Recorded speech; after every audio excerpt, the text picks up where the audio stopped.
السلام عليكم، أهلا بكم في حلقة جديدة مختلف عليه. في كل دولة عربية مسلمة هناك شوارع، ميادين، مدارس، معاهد، أبنية، أحيانا أحياء تسمى خالد بن الوليد.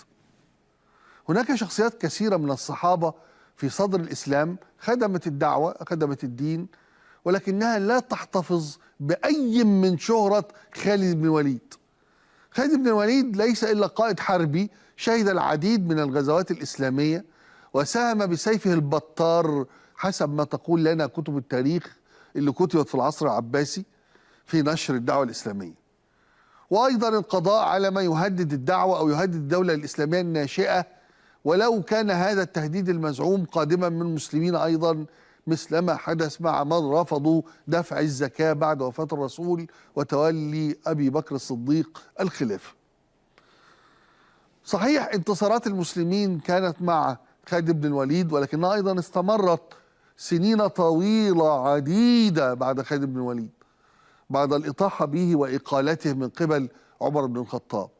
انتصر المسلمون في موقعة واثنين وثلاثة وعشرة بقيادة خالد بن الوليد، وانتصروا في مئات الوقائع بغير خالد بن الوليد.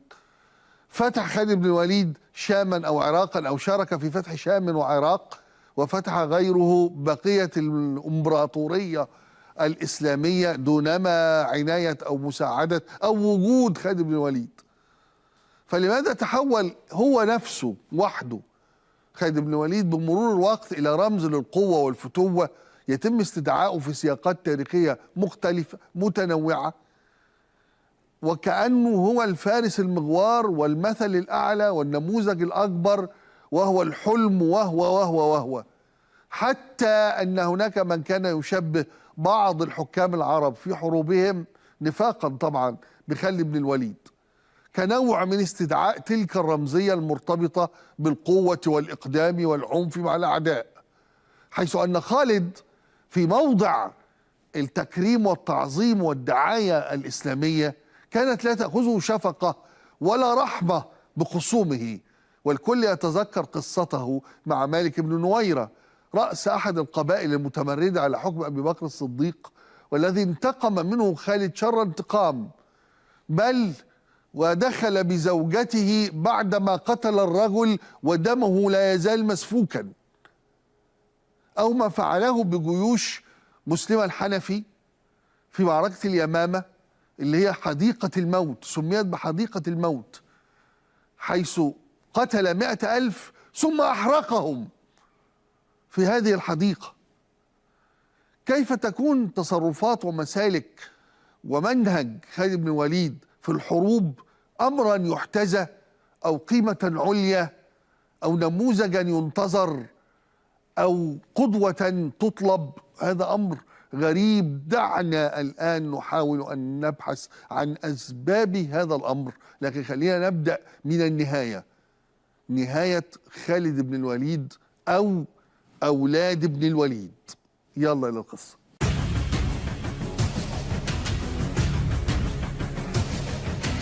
في سنواته الأخيرة حاصرت الأحزان القائد العسكري الذي لم يهزم قط، المنتصر دائما، خالد بن الوليد. يعني لم تتوقف الأحزان عند عزله من قيادة جيوش المسلمين من قبل عمر بن الخطاب، وكان عزلا يعني بصخب، كان عزلا هائلا، لكن الأحزان هي أوسع وأكبر وأعلى وأعمق. ليه؟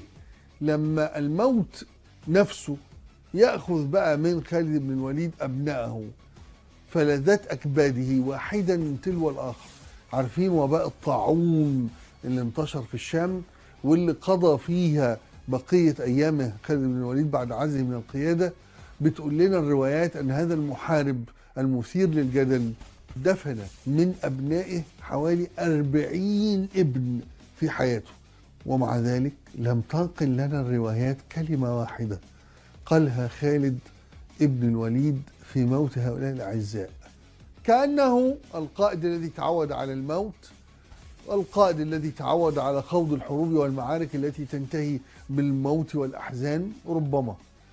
لكن الموت حكاية أخرى بقى، حكاية غامضة مع أحد أبناء خالد بن الوليد الذين بقوا بعد الطاعون، وأشهرهم المهاجر الذي انضم لحزب علي بن أبي طالب، وعبد الرحمن الذي كان في حزب معاوية وحامل لوائه يوم صفين ولاد خالد بن الوليد. أما عبد الرحمن فهناك روايات بعض المحققين والدارسين ضعفها، قال إنها مش قوية ومش متينة ومش ثابتة، لكن عموما انه بتقول الروايات دي انه معاويه لما حاول توريث الملك ليزيد ابنه خطب في اهل الشام وقال لهم: يا اهل الشام، انه قد كبرت سني وقرب اجلي، وقد اردت ان اعقد لرجل يكون عليكم من بعدي، وانما رجل منكم فاشيروا علي. انا رجل منكم فاشيروا، قالوا لي مين يعني؟ فقالوا: رضينا مع عبد الرحمن بن خالد بن الوليد. وكان منتظر أن ينافق ويقدم اسم ابنه باعتباره يبقى الخليفة ويبقى ولي عهده ويبقى المورث من بعده. فشق ذلك على معاوية وأسرها في نفسه. بعد شوية، بعد قليل، مرض عبد الرحمن بن خالد بن الوليد، فأمر معاوية طبيبا عنده أن يأتيه فيسقيه سقية يقتله بها، فأتاه فسقاه السم فمات مسموما. طبعا الروايات دي بتقول أن معاوية سمم عبد الرحمن بن خالد ابن الوليد ليضمن انتقال السلطة لابنه يزيد.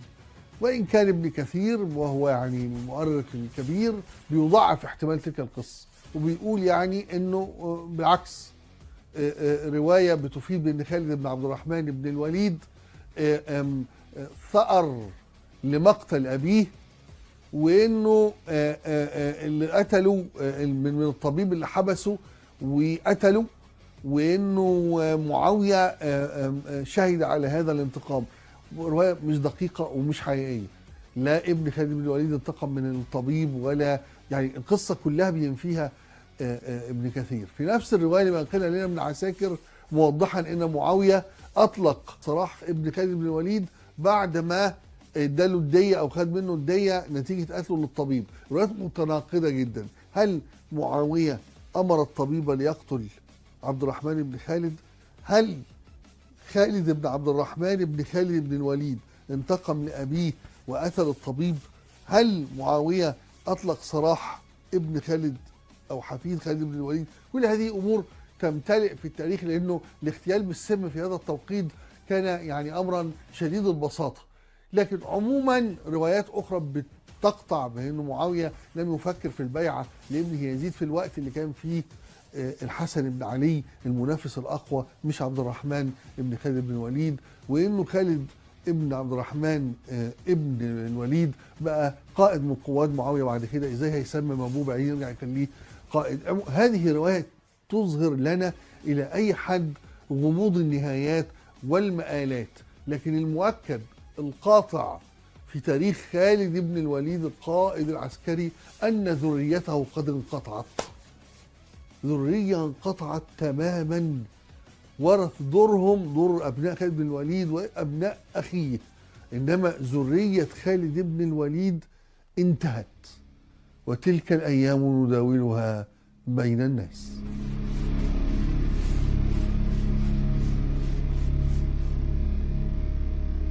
تحتفي المناهج الدراسية بخالد بن الوليد.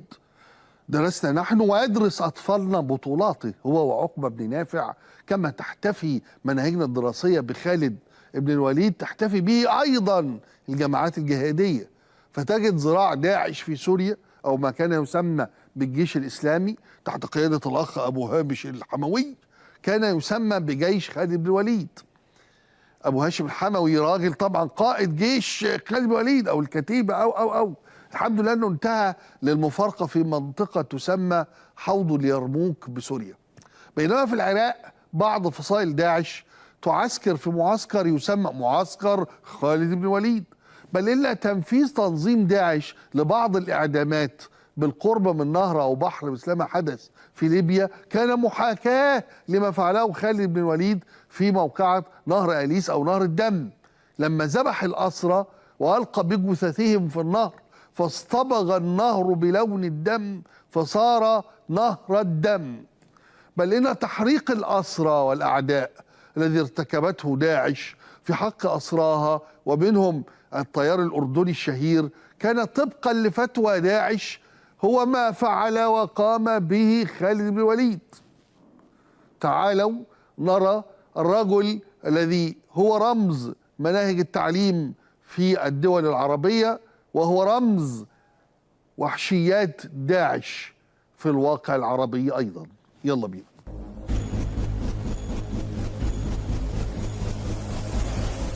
هو جملة الروايات التي نسبت إلى خالد بن الوليد هي أكبر مما نسب إلى غيره من القادة من الصحابة والمبشرين حتى بالجنة. جملة من الروايات تدخل في تفاصيل المعارك منذ أن دخل خالد إلى الإسلام، وخالد لم يكن من المسلمين الأوائل، هو أسلم بشكل متأخر.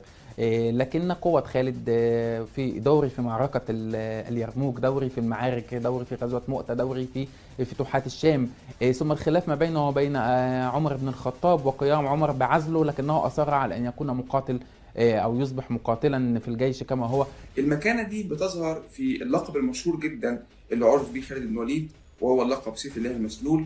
وبيظهر أيضا المقام المبجل لخالد بن الوليد في الكثير من القصص والحكايات شبه الأسطورية، واللي بتعمل على تضخيم دور خالد بن الوليد في معركة مؤتة على سبيل المثال في العام الثامن للهجرة. نحن نستدعيه في لحظات الانتصار ونستدعيه في لحظات الهزيمة. في لحظات الانتصار كي نمنح نفسنا النشوة والقوة والقدرة ونقول بأن هذا أمر عادي في تاريخنا كمسلمين أننا ننتصر دوما، وفي لحظات الهزيمة للتدليل على أننا يمكن أن نحاكي هذا الرمز التاريخي المفرط في القوة. فيما يخص المذهب الشيعي الإمامي الاثنى عشري، هنلاقي أن خالد بن الوليد يعني يعد شخصية من الشخصيات المكروهة وغير المحببة، وده بسبب يعني دوره المؤيد لخلافة أبي بكر الصديق ومناهضته لإمامة الإمام علي بن أبي طالب. هو يناسب الشخصية العربية التي تحاول دائما أن تزهو بالشجاعة وبالمغامرة وبالقدرة الجسدية، لكن ليس هذا حكرا على العرب وحدهم. لكن التاريخ الإسلامي هو تاريخ يستدعي ويستلهم بطولات قريبة بعض الشيء، يعني بالمقارنة ما بين خالد بن الوليد مثلا وبين حنيبال أو ما بينه وبين هرقليز، هذه الشخوص الأسطورية مع الفارق طبعا في التوظيف التاريخي، نقول أن شخصية خالد بن الوليد هي شخصية قريبة تاريخيا بعض الشيء إلى العقلية المسلمة التي ظلت قرون طويلة في سبات. هذا السبات أيضا منح الفرصة لشخصية خالد بن الوليد على الاستمرار. اسم خالد بن الوليد وأسماء أخرى من الشخصيات من الصحابة واللي ارتبطوا بالتاريخ الإسلامي في فترته الأولى، يعني في سياق يعني أسلمت الواقع العربي في مصر وفي غيره مع صعود التيارات الدينية وقوى الإسلام السياسي وتسيدها للمشهد الثقافي ويعني الديني بوجهه الأصولي المتشدد والراديكالي. هناك يعني عملية استعادة طول الوقت لهذه الشخصيات، خصوصا اللي ليها فعل سياسي وفعل حربي وفعل يعني ممكن نوصفه بالجهادي. يعني هناك طاقة جهادية بيتم استخراجها من الدين وبيتم الدفع بيها طول الوقت في عناصر الحياة المختلفة.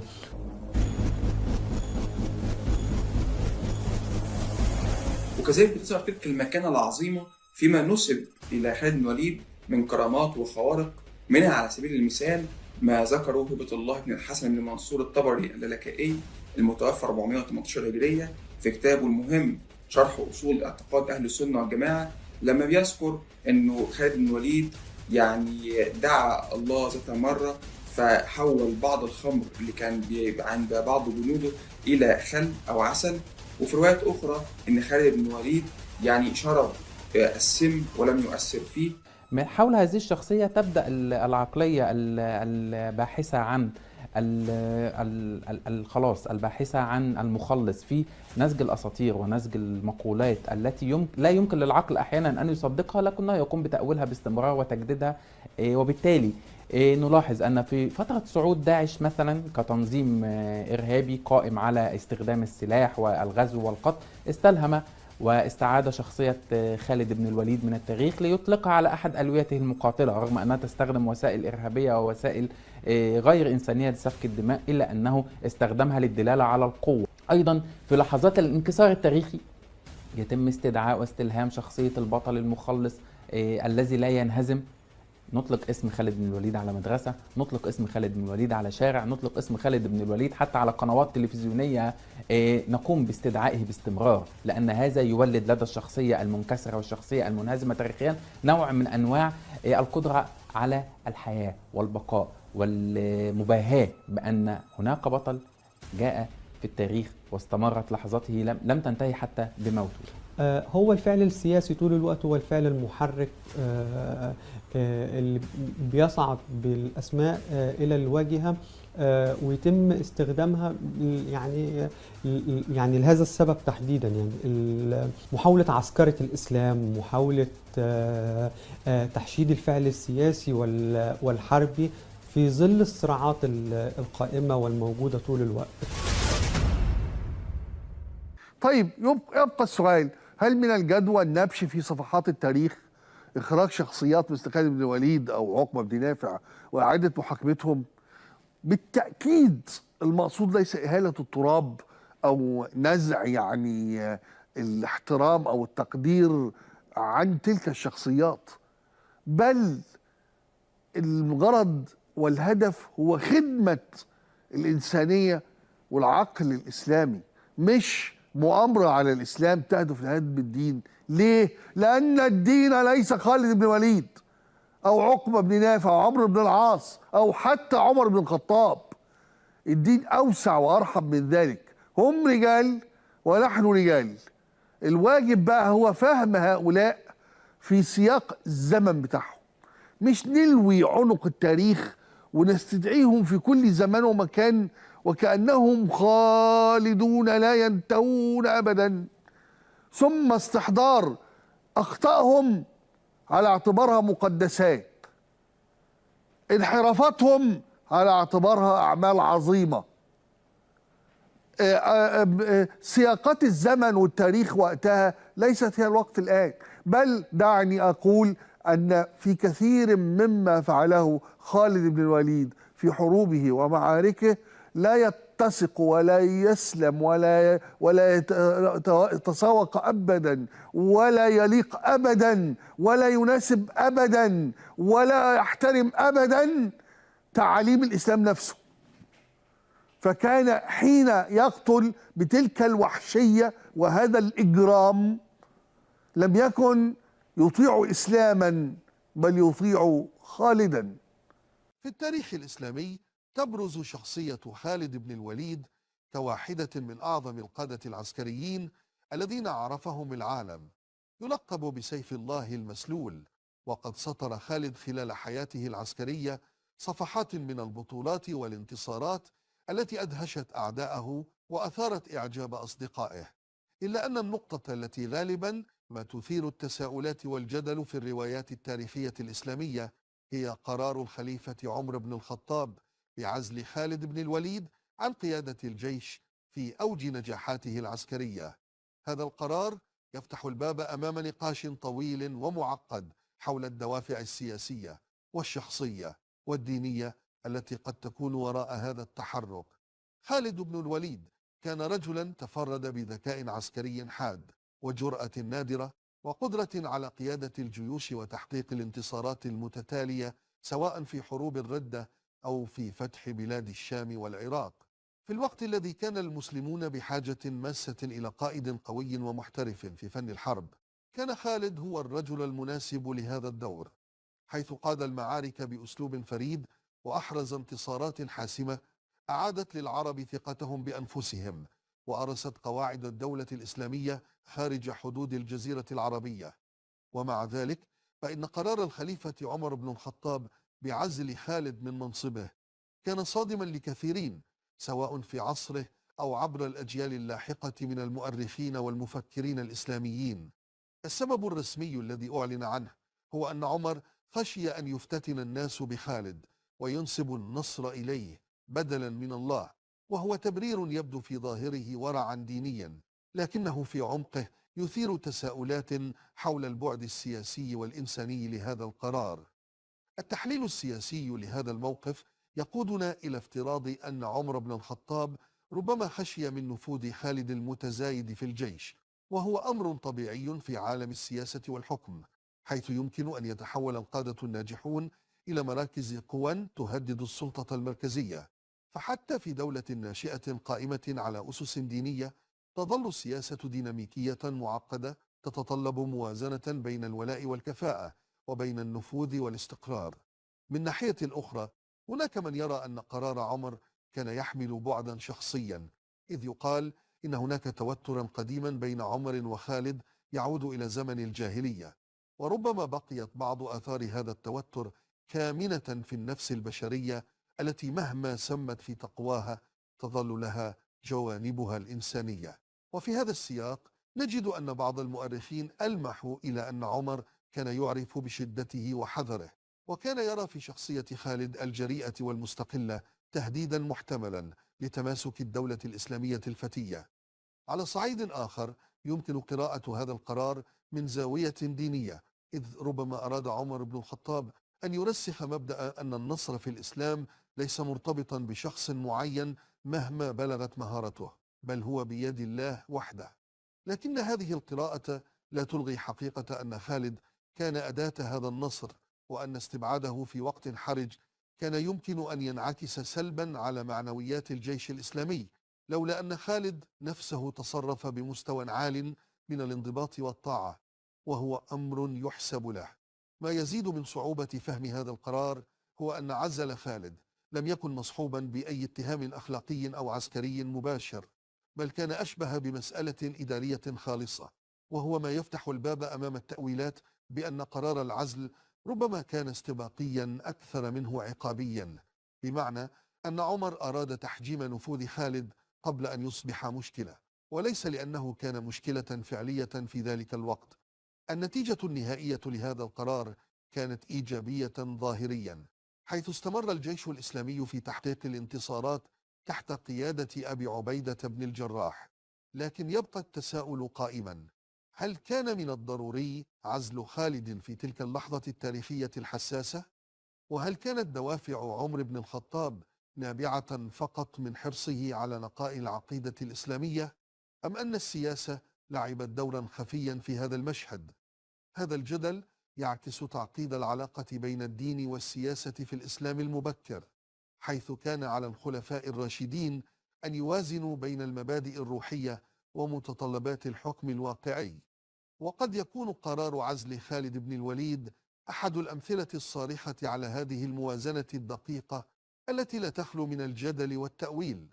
واحدة من أبرز القضايا المثيرة للجدل في حياة خالد بن الوليد هي مجزرته بحق مالك بن نويرة وأتباعه، فقد أمر بقتل مالك بن نويرة بعد اتهامه بالارتداد عن الإسلام، رغم أن بعض الروايات تشير إلى أنه لم يكن مرتدا، بل كانت المسألة متعلقة بحسابات سياسية ومصالح خاصة لخالد بن الوليد. والأسوأ من ذلك أن خالد تزوج بزوجة مالك في نفس الليلة التي قتل فيها، وهو ما أثار استنكار العديد من الصحابة وأثار التساؤلات حول دوافعه الحقيقية. كما ارتبطت مسيرة خالد بن الوليد بمجازر أخرى، مثل ما حدث في معركة مؤتة، حيث استخدم تكتيكات قاسية لم تراعي أي اعتبارات إنسانية، فضلا عن دوره في فرض الإسلام بالقوة في بعض المناطق، وهو ما يتناقض مع المفاهيم السامية للدعوة الإسلامية التي كان يجب أن تقوم على الحكمة والموعظة الحسنة بدلا من السيف والإكراه. لم يكن خالد مجرد قائد عسكري، بل كان أيضا شخصية أثارت الرعب والخوف حتى بين المسلمين أنفسهم، فقد كان يميل إلى الحلول العنيفة في كل معاركه، ولم يتوانى عن استخدام أقصى الأساليب من أجل تحقيق الانتصار بغض النظر عن الوسائل المستخدمة. وكان ذلك سببا في كره بعض الصحابة له، مثل عمر بن الخطاب الذي لم يكن يخفي انتقاداته الحادة لخالد، حتى وصل الأمر إلى عزله من القيادة العسكرية رغم انتصاراته المتعددة. ومن القضايا التي تعكس قسوته الشديدة قتله لعدد من الصحابة دون محاكمة عادلة، بل كان يعتمد على تقديراته الشخصية في إصدار الأحكام والإعدامات، وهو ما يجعله أقرب إلى شخصية القائد المستبد الذي يفرض سلطته بالقوة دون الاعتبار للأبعاد الدينية أو الأخلاقية. فمثل هذه التصرفات لا يمكن تبريرها تحت أي ظرف، خاصة وأن التاريخ الإسلامي يعج بالقيادات التي كانت أكثر حكمة ورحمة في إدارة شؤون الحرب والسلم. لم تكن جرائم خالد بن الوليد مقتصرة على القتل والبطش فحسب، بل شملت أيضا استغلال السلطة لتحقيق مصالحه الشخصية، فقد كان يستغل نفوذه لنهب الغنائم والاستحواذ على الثروات، وهو ما دفع بعض الصحابة إلى الاعتراض على سلوكه. كما يقال إنه كان يتصرف بشكل فردي بعيدا عن مشاورة القيادة الإسلامية، مما زاد من العداء بينه وبين بعض الخلفاء. إن النظرة النقدية لشخصية خالد بن الوليد تفتح الباب أمام فهم أعمق لدوره في التاريخ الإسلامي، بعيدا عن الصورة البطولية التي رسمتها بعض المصادر التقليدية.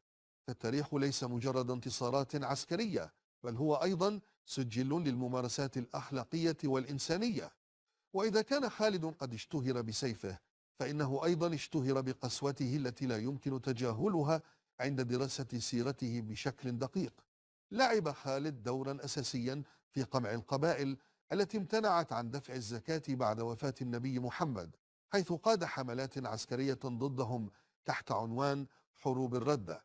غير أن هذه الحروب لم تكن مجرد معارك ضد من ارتدوا عن الإسلام، بل كانت في بعض الأحيان وسيلة لإخضاع قبائل لم تكن بالضرورة خارجة عن الإسلام، وإنما كانت تحتج على سياسة دفع الزكاة للسلطة الجديدة.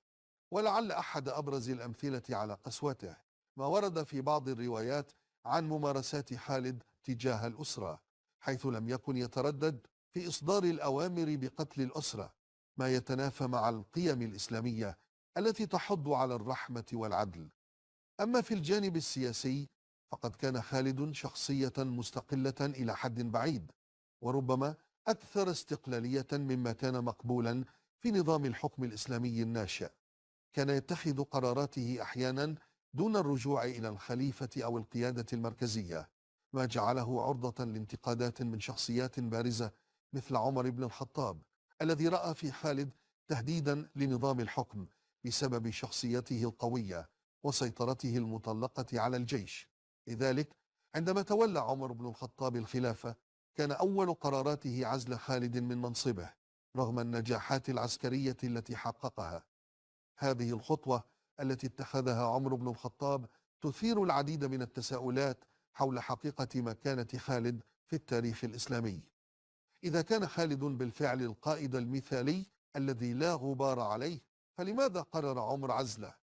هل كان ذلك بدافع الحسد كما يزعم البعض، أم أن هناك أسبابا أخرى تتعلق بطريقة خالد في إدارة المعارك وتعامله مع السلطة المركزية؟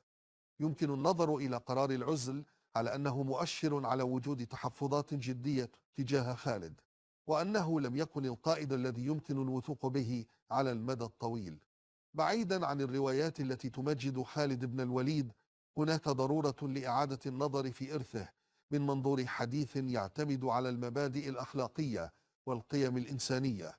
فالتاريخ ليس مجرد سرد لانتصارات عسكرية، بل يجب أن يقيم بناء على مدى التزام الشخصيات التاريخية بمبادئ العدالة والرحمة والإنصاف. إن قتل الأسرة واستغلال السلطة لأغراض شخصية واتخاذ قرارات فردية دون الرجوع إلى القيادة، كلها أمور يجب أن تؤخذ بعين الاعتبار عند تقييم شخصية خالد بن الوليد. إن الصورة التي رسمها بعض المؤرخين لخالد بن الوليد قد تكون بحاجة إلى مراجعة نقدية جادة، ليس من باب التقليل من دوره العسكري، ولكن من باب إعادة التوازن في طريقة فهم دوره في التاريخ الإسلامي. فكما أن له إنجازات عسكرية، فإن له أيضا أخطاء جسيمة لا يمكن تجاهلها.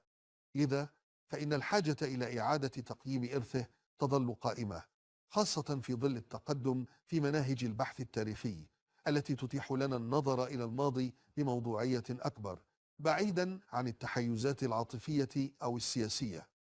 إن البحث في حقيقة شخصية خالد بن الوليد يتطلب تجاوز الروايات التقليدية التي صيغت في سياقات سياسية ودعوية، والاعتماد على تحليل نقدي يستند إلى مقارنات دقيقة بين المصادر المختلفة.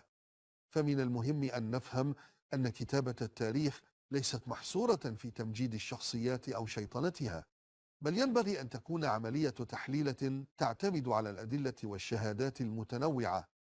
في تاريخ الدولة الأموية تتداخل المصالح السياسية مع النزاعات الشخصية، ويبرز السؤال حول دور معاوية بن أبي سفيان في قتل عبد الرحمن بن خالد بن الوليد، وهو حادثة تحمل أبعادا معقدة تجمع بين الطموح السياسي والصراع على النفوذ. لم يكن عبد الرحمن مجرد قائد عسكري، بل كان شخصية ذات ثقل كبير في بلاد الشام، مما جعله يشكل تهديدا حقيقيا لطموحات بني أمية في ترسيخ سلطتهم.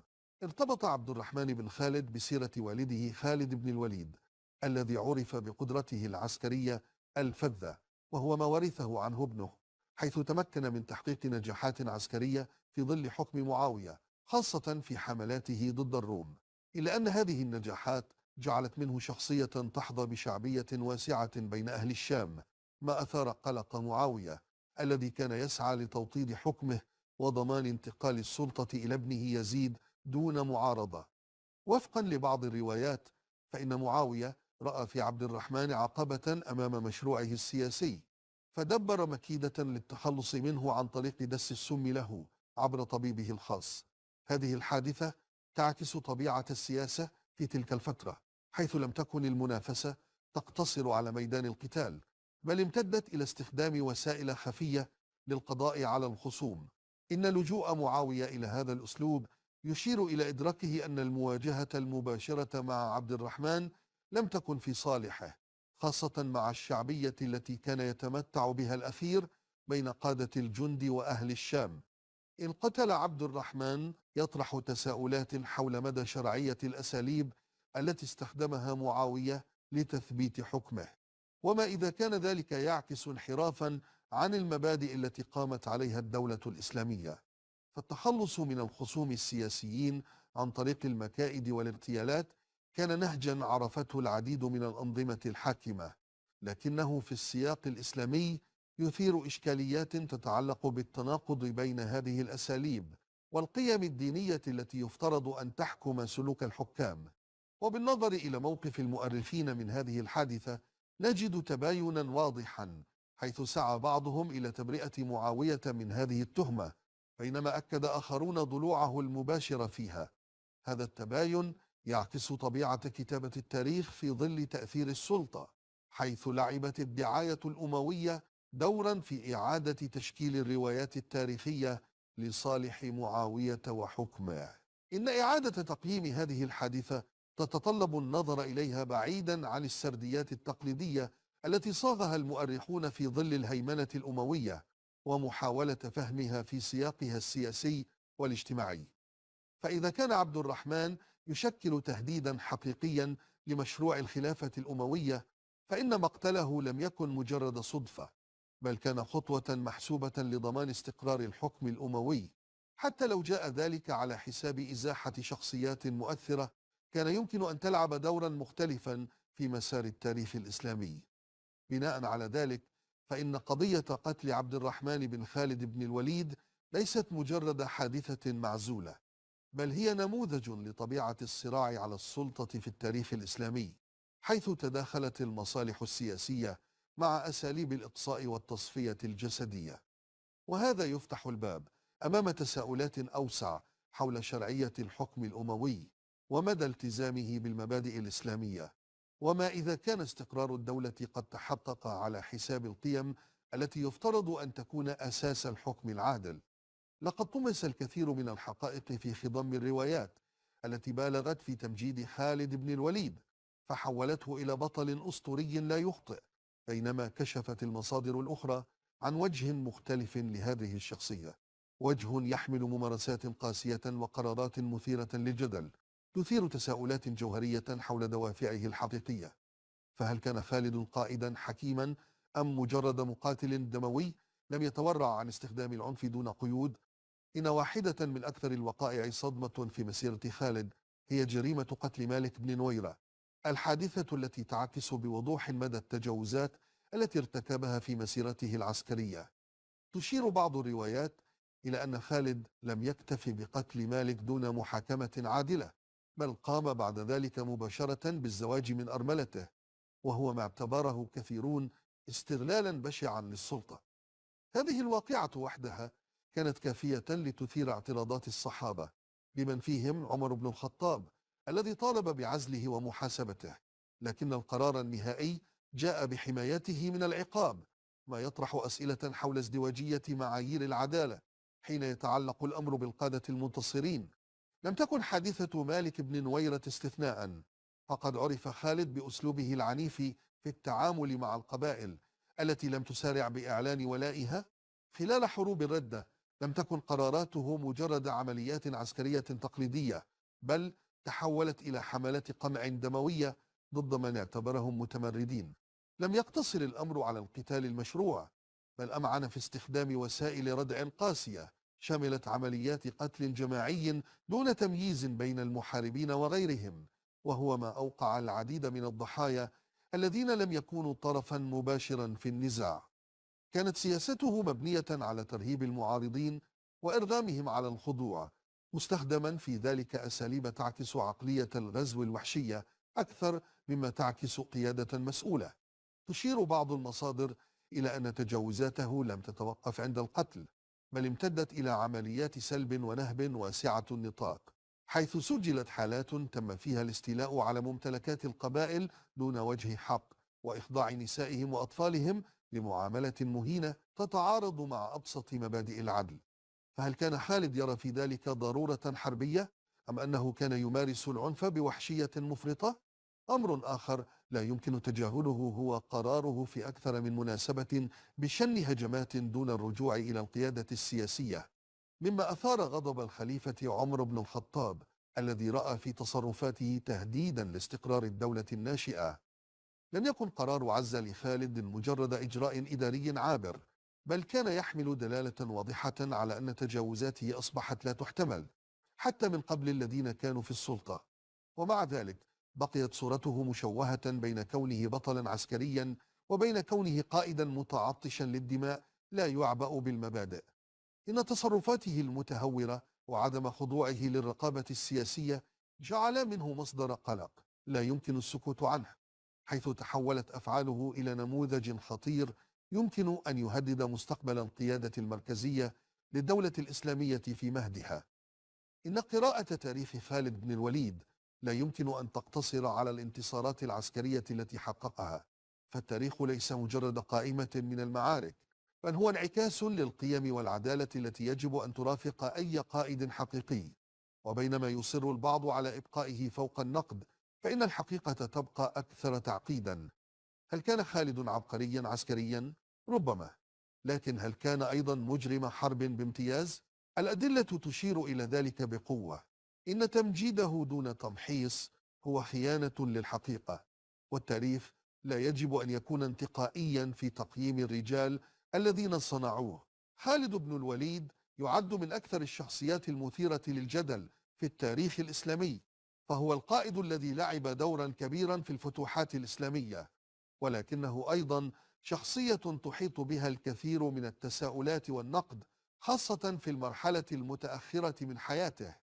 وبالنظر إلى هذه المرحلة نجد أن أفعاله وتصرفاته لم تكن دائما متوافقة مع المبادئ الإسلامية الصارمة أو مع القيم الأخلاقية التي يفترض أن يلتزم بها قادة الأمة الإسلامية. إحدى النقاط البارزة التي تعرض خالد بن الوليد للنقد بسببها هي استخدامه للعنف المفرط في الحروب، حيث اعتمد على نهج القوة دون مراعاة الأبعاد السياسية أو الدبلوماسية. فعلى سبيل المثال كان له دور في قتل بعض الشخصيات البارزة مثل مالك بن نويرة، حيث تسبب هذا الفعل في جدل كبير حتى بين الصحابة أنفسهم. فبعد معركة حروب الردة أمر بقتل مالك رغم أنه قد يكون أسلم بالفعل، ثم تزوج من أرملته في نفس الليلة، وهو ما أثار غضب الخليفة أبو بكر الصديق وعمر بن الخطاب، حيث اعتبر تصرفه انتهاكا للعدالة الإسلامية واستغلالا للسلطة العسكرية. كذلك كانت طريقة إدارته للمعارك تعتمد على الشدة المطلقة دون أن يأخذ في الاعتبار الجوانب الإنسانية أو الظروف التي كانت تحيط ببعض القبائل المعارضة. كانت استراتيجيته قائمة على مبدأ إخضاع الجميع بالقوة، وهو ما أدى في بعض الأحيان إلى ممارسات قد تبدو قاسية حتى بمقاييس ذلك الزمن. ورغم أن ذلك قد يكون أتى بثمار عسكرية، إلا أنه وضع سابقة خطيرة لاستخدام العنف كأداة رئيسية في نشر الإسلام بدلا من الإقناع والجدال بالحسنى. كما أن خالد بن الوليد لم يكن بارعا في السياسة بنفس القدر الذي كان عليه في المعارك، وهذا ما جعله موضع انتقاد عند الكثير من الصحابة، خاصة عمر بن الخطاب الذي كان يرى أن بعض تصرفاته لم تكن تتفق مع نهج القيادة الإسلامية العادلة. وكان لهذا التباين في الرؤى أثر واضح عندما عزله الخليفة عمر عن قيادة الجيوش رغم نجاحاته العسكرية. فقد كان عمر يرى أن خالد بدأ ينال مكانة بين الناس تجعله أقرب إلى كونه شخصية شبه مقدسة، وهو أمر غير مقبول في النظام الإسلامي الذي يرفض تقديس الأفراد ويؤكد على مبدأ الشورى والمحاسبة. أيضا كانت هناك تساؤلات حول مدى التزام خالد بالأوامر الصادرة من القيادة الإسلامية، فقد كان يتصرف في بعض الأحيان وفقا لرؤيته الخاصة دون الرجوع إلى الخليفة أو التشاور مع بقية القادة. كان هذا واضحا في بعض قراراته العسكرية التي لم تكن دائما محل قبول من كبار الصحابة، وهو ما دفع الخليفة عمر إلى اتخاذ قرار بعزله رغم كفاءته الحربية. لا يمكن إنكار أن خالد بن الوليد كان قائدا عسكريا بارعا، لكنه في ذات الوقت شخصية تحتاج إلى نقد وتحليل موضوعي بعيدا عن الهالة التي أحيطت بها. كان نجاحه في المعارك ناتجا عن دهائه الحربي، لكنه افتقر في بعض الأحيان إلى الحس السياسي والإنساني الذي كان من الضروري أن يتحلى به قائد بحجمه. ولذلك فإن مناقشة هذه الجوانب من شخصيته تسهم في تقديم رؤية أكثر توازنا عن دوره في التاريخ الإسلامي. إضافة إلى ذلك هناك نقاط أخرى تحتاج إلى تحليل معمق في مسيرة خالد بن الوليد، مثل ولائه السياسي وتأثير قراراته العسكرية على مسار الفتوحات الإسلامية وعلاقته بالقادة الآخرين داخل الدولة الإسلامية. ومن الجوانب المهمة أيضا تحليل موقفه بعد عزله من القيادة، وكيف تصرف بعد أن أصبح بعيدا عن مركز القرار العسكري والسياسي، كما أن دراسة كيفية تعامل المجتمع الإسلامي معه بعد عزله تعطي صورة أوضح عن مدى قبول أو رفض أساليبه داخل النخبة الحاكمة وخارجها. أحد العوامل التي قد تكون أثرت على قرارات خالد بن الوليد هو تكوينه الشخصي، فقد كان رجل حرب قبل أن يكون رجل دولة، وهذا انعكس على طريقة تعامله مع الأحداث. فرغم نجاحاته الميدانية إلا أنه لم يكن لديه القدرة على المناورة السياسية كما كان يفعل الخلفاء أو القادة السياسيون، وهذا ما جعل بعض قراراته تبدو متسرعة وغير محسوبة في بعض الأحيان، مما أدى إلى تصاعد الخلافات بينه وبين القيادة الإسلامية العليا. إن خالد بن الوليد يعد من أبرز القادة العسكريين في التاريخ الإسلامي، ورغم الانتقادات التي وجهت إليه فإن النظر إلى أفعاله بمعزل عن سياقها التاريخي والاجتماعي قد يؤدي إلى استنتاجات غير دقيقة. ومن هنا فإن الرد على التساؤلات المطروحة حول شخصيته يتطلب تحليلا دقيقا وشاملا. أولا، فيما يتعلق باستخدامه للقوة المفرطة، يجب التأكيد على أن خالد بن الوليد كان قائدا عسكريا يعمل وفقا لظروف الحرب في ذلك العصر. كان السياق السائد آنذاك يعتمد على الصراع المسلح كأداة لحسم الخلافات، ولم يكن مفهوم الحروب الحديثة بمحدداتها الأخلاقية والدبلوماسية قد تطور بعد. إن اتهامه بالمبالغة في استخدام العنف يتجاهل حقيقة أن القادة العسكريين الآخرين سواء في العالم الإسلامي أو في القوى المعادية استخدموا استراتيجيات مشابهة في ذلك الوقت، كما أن الحروب في ذلك الزمن لم تكن تخضع للمفاهيم الحديثة للحروب النظامية، بل كانت تعتمد بشكل كبير على الحسم السريع لتجنب إطالة أمد النزاع وما قد يترتب عليه من خسائر فادحة. أما فيما يخص حادثة مالك بن نويرة فإن الاختلاف في الروايات التاريخية يجعل من الصعب تبني موقف قاطع تجاهها. بعض الروايات تشير إلى أن مالك كان قد أظهر بوادر الارتداد عن الإسلام، بينما تذكر أخرى أنه كان مسلما لكنه تردد في دفع الزكاة. في هذا السياق كان على خالد أن يتخذ قراره بناء على المعطيات المتاحة لديه، وبالنظر إلى الفوضى التي سادت في تلك المرحلة فقد يكون قد اتخذ قرارا عسكريا رأى أنه يصب في مصلحة استقرار الدولة الإسلامية. كما أن موقف الخليفة أبو بكر الصديق الذي لم يعزله بسبب هذه الحادثة يدل على أنه لم ير في تصرفه انتهاكا خطيرا يستوجب العقاب.